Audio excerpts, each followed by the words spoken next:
Tindzaba. Indlovukazi Mhlekazi isuke kuleli yaqala lihambo lwemave lamathathu sigodlo sihole sive noma-ke sihole sive ekufiseleni indlovu yomhlaba luhambo loluhle esikhumulweni seTindiza King Mswati III International Airport ngeMgcibelo kusihlwa. Sive sihlangene esikhumulweni seTindiza King Mswati III International Airport safisela indlovu yomhlaba luhambo loluhle. Indlovu yomhlaba isuke kuleli yabe seyilibhekisa kumave lamathathu lathi yabene kubambisana lokuhle nelivele eSwatini aphindze alesekele etinhlelweni talo tentuthuko.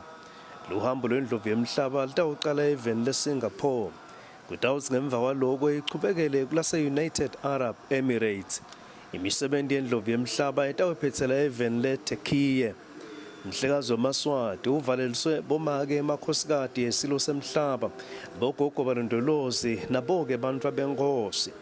Ufisele indlovu yomhlaba luhambo loluhle nandvunankulu umhlonishwa Russell Mmiso Dlamini nawo onke njeke emabandla ngekuhlukana kwawo lahlanganele ukutawuthi indlela enhle indlovu yomhlaba.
Ndika kwetindzabeni ngisandile Makhanye esikhumulweni seTindiza King Mswati III